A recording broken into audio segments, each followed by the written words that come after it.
Hey everybody, welcome back to my channel. Thanks for stopping in and for another view. Try to do these every day, but I'm assuming I'm going to miss a day here and there, but so far so good every day. And I've already almost got 60 subscribers. I'm doing pretty good. I'm pretty happy with that. It doesn't sound like a lot to many of you, but it's a lot to me, and I'm grateful for each and every one of you. So thank you for stopping in. And if you're not a subscriber, consider subscribing. Today, I would like to talk about Tyler Robinson and his incriminating text messages that he sent his roommate. We're going to go over them on my other scene here. Check this out. He basically admits it, right? Drop what you're doing under the keyboard. Person looks under the keyboard. What? You're joking, right? He's basically telling that he's still stuck in the situation he's in. You weren't the one who did it, the roommate asks. It's like, I am, right there.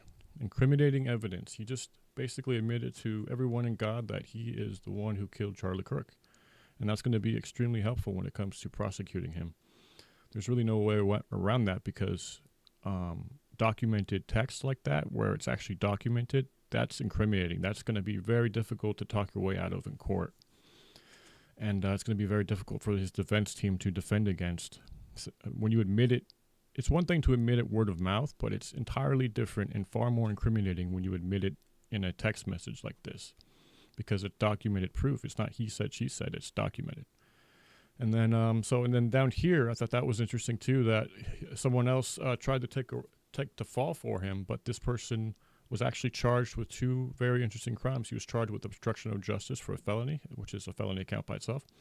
And then later on, when they did an investigation in this guy, they found that he was in possession of CP, which is a huge felony. So not only is this guy going down for lying about being the one who shot Charlie Kirk, but he's also in deep trouble for owning CP. And so, another one bites the dust. It's demons helping demons now, right? It's crazy. And so, yeah, it's pretty horrible stuff. This is on BBC, so you can always go there and check it out yourself. But he admits to doing it right here. And the interesting thing, like I said, is that when it's in text messages, you really can't argue your way out of it. And because this happened in Utah, they have the death penalty in Utah. And because it's Utah, they have a very specific type of death penalty that's going to get a lot of attention. It's a death by firing squad. And if he is convicted of this, he will be killed by a line of 5 or 6 men shot to death. Probably, I don't know if it's going to be broadcasted. It would probably not be broadcasted, but it's definitely going to happen, I believe, especially when we have all this information that says he did it, and he allowed someone else to take the fall for him, which is kind of crazy in itself. But that obviously didn't stick very well because there's just so much incriminating evidence aside from these text messages that say that Tyler Robinson is the one who took out Charlie. The thing about text messages and documentation and manifestos is that once they're copied on paper or once they're in a documented form, there's really no way to talk your way out of it. It's pretty much done deal at this point. We're going to watch a video right here. Case 251-403-576, State of Utah versus Tyler James Robinson. Could you state your name? Tyler James Robinson. So, Mr. Robinson, you have a right to an attorney. If you cannot afford one, the court can appoint an attorney to represent you. Man, I feel bad for the attorney taking that case. I mean, sure, it's going to be great for their career, but it's going to be a hard case to win. And then there's another one right here. Speaking directly to those text messages, two things there is there's some admissions in there that are helpful in, proving the case.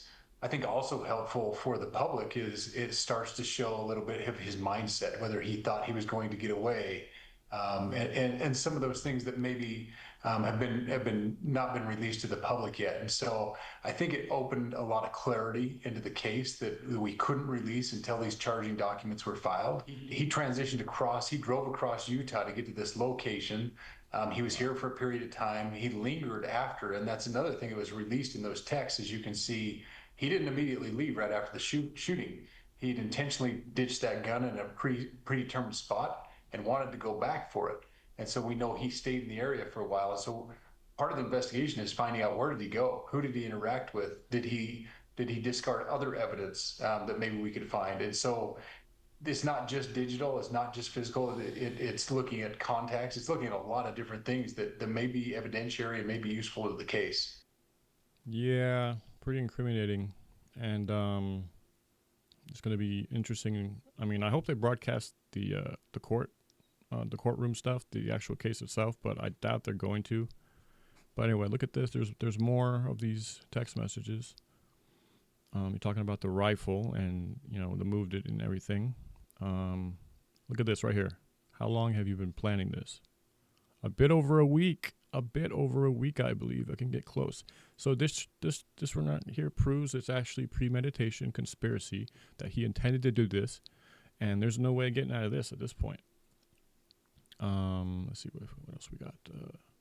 Right here, and then it goes even further. Robinson tells him to delete the exchange. He's trying to hide evidence at this point now, which further goes into conspiracy and trying to cover his tracks, even though his tracks are there for everybody to see at this point. And my dad wants my phone and the rifle, and it's all. Look at all this. It's crazy. So, and then he's obviously hates Trump since Trump got into office. My dad has been pretty diehard MAGA. There's nothing wrong with being a diehard MAGA. I'm going to turn myself in willingly. So there's that. Good for him, I guess. One of my neighbors here is a deputy for the sheriff. Yeah. Good for you and your ending relationship, I guess. But look at this right here. Don't talk to the media, please. Don't take any interviews or make any comments. If any police ask you questions, ask for a lawyer and stay silent. Yeah, that didn't obviously work very well because he didn't stay silent at all, and he's cooperating with police while Robinson is not cooperating at all. So I would say that his boyfriend betrayed him, or maybe he just stood up for what's right. I think that's probably what it comes down to. You guys can talk about killing someone all you want, but actually doing the deed is a whole nother level of evil. And I think the boyfriend realized that this is it's actually putting him in danger by not speaking up and by obstructing justice. So I think it was smart for this person to admit that they have like logs of this and that he was involved to some degree and that he's cooperating. And I think that's wise. But it's pretty crazy that it's come to this point. And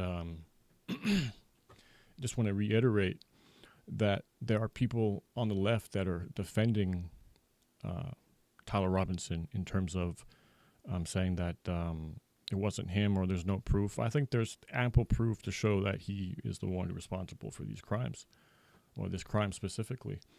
And asking someone else to hide your text messages or delete evidence or to stay silent, that's highly, not only suspicious, but highly selfish. And I think it was wise for the boyfriend to speak up about it, because if they didn't, they would most likely be in jail as well for obstructing justice. And so I think it was wise for them to do that. And so, man, this is just getting crazier and crazier, and it's crazy how much the left is doubling down on everything. They're pretending like, this is cancel culture. Everyone's losing their job. It's not cancel culture. It's consequence culture. There's a difference between canceling someone and there's a difference between holding someone accountable for their actions and for their speech. Now, let's say I'm going to give you the differences here. Consequence culture is this. If you hate someone and you verbally say that on YouTube or your social media or whatever you use, and you're saying that you hate this person, you were glad they're dead, that puts your employer and it puts you in a very precarious position, because now whoever you're employed with has to take the rap for that. Like, that's part of the main reason that so many people are being fired, especially educators, because they are demonstrating that they have very little empathy and for someone's death, an innocent man's death, and they're using that as a means to hate this person, and whatever employer they work for, they're more or less they're more or less demonstrating or representing that company as an employee, and that puts bad PR on the company, and that's why these people are losing their jobs. That's a consequence for bad behavior. That's a consequence for hate speech. That's a consequence for for promoting violence and death on someone. Now, I'm a Christian. Everybody knows this by now. It's hard to tell. There's not a cross behind me. I'm a Christian. Now, if I were being canceled because I'm a Christian, because someone, on the left simply doesn't agree with my faith and they want to cancel me and they want to call my job and tell people that I'm a horrible person because I'm a Christian or because I'm a conservative and get me fired, that would be cancel culture. It's much different because one's promoting hate. The other one is, well, actually, I guess they're both promoting hate, but one of them is consequence of hate. The other one is just opinion. Now, you don't have to believe in Christianity to like me or to not like me, but to end my career because you don't like what I believe, that is cancel culture. Now, to end my career because I'm saying hateful and mean and evil things, that's consequences. And I'm saying that because in this hypothetical situation, I would be saying that as a result of hating Charlie Kirk. I don't personally hate him. I love Charlie Kirk, but I'm saying that in a situation where the left says they hate Charlie Kirk and they're glad he's dead, that's a consequence that they have to face because they are representing whatever employer they're working for very negatively. And as a private citizen, you do have a right to freedom of speech. You do have a right to your First Amendment rights, but you do not have a right to be free of the consequences of those rights. And if you say hateful, evil, wicked things, you're going to be held accountable for that. And that's what's happening now. That's why everyone on the left, or many people on the left, especially educators and liberals, are losing their jobs because they are celebrating the death of an innocent man.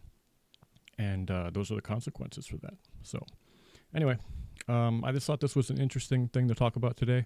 It's interesting to see how the left is trying to protect this person, how other people are coming to Robinson's aid by saying, oh, I did it, but actually ended up being criminals as well. And I think we're gonna see some very interesting things in the near future regarding this court case, prosecution, and the eventual death penalty that'll come with it. Thanks again for stopping by. If you guys liked what you heard, you want to hear more, consider liking and subscribing. I'm new to this whole video thing, so I'm learning as I go and kind of new to everything, but I'm kind of enjoying it as well. I enjoy the dialogue. If you guys have any questions or you just want to shoot the breeze with me, by all means, leave me a comment. Let's talk. And if you disagree with me, please disagree with me. I like to have dialogue. Let's talk about it. Let's debate. But if you're going to hate me because I disagree with you or because I'm conservative, then just avoid my channel. That I'm not the type of person that's going to engage with someone who hates me for simply believing differently. So thanks again. God bless you guys today, and be well.